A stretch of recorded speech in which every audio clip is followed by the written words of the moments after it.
লেখাপড়া বাদ দিয়ে হাইকোর্টের রায়ের বিরুদ্ধে কোটা বিরোধী আন্দোলনের যৌক্তিকতা নেই বলে মন্তব্য করেছেন প্রধানমন্ত্রী শেখ হাসিনা।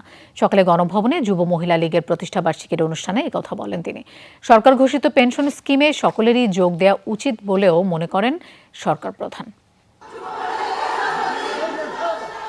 প্রতিষ্ঠাবার্ষিকী উপলক্ষে সকালে গণভবনে প্রধানমন্ত্রী শেখ হাসিনার সাথে সাক্ষাৎ করতে যান যুব মহিলা লীগের বর্তমান কমিটির নেতাকর্মীরা। দিনটি উপলক্ষে মূল দলের সভাপতিকে শুভেচ্ছা জানান যুব মহিলা লীগের নেতৃবৃন্দ। পরে প্রধানমন্ত্রী তুলে ধরেন যুব মহিলা লীগের ইতিহাস। নির্যাতন সহ্য করেও রাজনীতিতে এগিয়ে যাওয়ার জন্য কৃতজ্ঞতা জানান সংগঠনটির কর্মীদের প্রতি। তাদের ওই নির্যাতন অত্যাচার মা বোন বলে কিন্তু তারা কোনো সমীহ করেনি। সরকার প্রধানের বক্তব্যে উঠে আসে কোটা বাতিল আন্দোলনের বিষয়। মুক্তিযোদ্ধাদের জন্য যে কোটা সেটা বাতিল করতে হবে, নারীদের কোটা বাতিল করতে হবে, অমক সমক, সেটা কিন্তু একবার বাতিল করা হয়েছিল, কিন্তু ফলাফলটা কি? পাবলিক সার্ভিস কমিশনের পরীক্ষার হিসাব যদি দেখা যায় তখন দেখা যাবে যে আগে যেখানে কোটা থাকতে মেয়েরা যে পরিমাণ সুযোগ পেত সেই পরিমাণ সুযোগ কিন্তু এই কয়েক বছরে আর পায়নি। এটা হলো বাস্তবতা।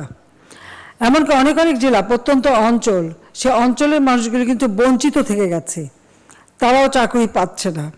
কোটা পদ্ধতি বাতিল হওয়ার পর খাতওয়ারি চাকরির পরিস্থিতি বিশ্লেষণে শিক্ষার্থীদের প্রতি আহ্বান জানান তিনি। যারা এর আগে কোটা বিরোধী আন্দোলন করেছিল তারা পাবলিক সার্ভিস কমিশনে কতজন পরীক্ষা দিয়েছিল আর কতজন পাস করেছে সেই হিসাবটা একটু বের করা দরকার। আর হাইকোর্টের রায়, এটার বিরুদ্ধে এভাবে আন্দোলন করা এটা তো সাবজুডিস, কারণ আমরা সরকার থেকে কিন্তু এভাবে কোনো কথা বলতে পারি না, কারণ হাইকোর্ট রায় দিলে সেখানে হাইকোর্ট থেকেই আবার আসতে হবে। কিন্তু আজকে আন্দোলনের নামে যেটা আবার করা হচ্ছে, পড়াশোনার সময় নষ্ট করা, এটারও কোনো যৌক্তিকতা আছে বলে আমি মনে করি না।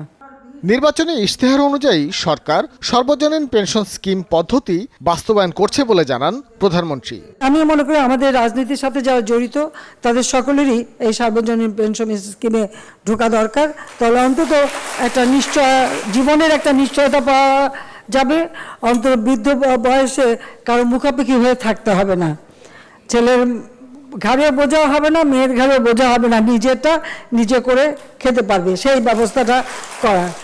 বিএনপি জামাত যাতে আবারও ক্ষমতায় ফিরে আসতে না পারে সে বিষয়ে মানুষকে সচেতন করতে যুব মহিলা লীগের কর্মীদের পরামর্শ দেন আওয়ামী লীগ সভাপতি প্রধানমন্ত্রী শেখ হাসিনা। সংগঠনটা মনোযোগের সাথে করো আর আমাদের নীতি আদর্শগুলি মানুষের কাছে তুলে ধরা। ভাস্কর ভাদুরী, যমুনা নিউজ, ঢাকা।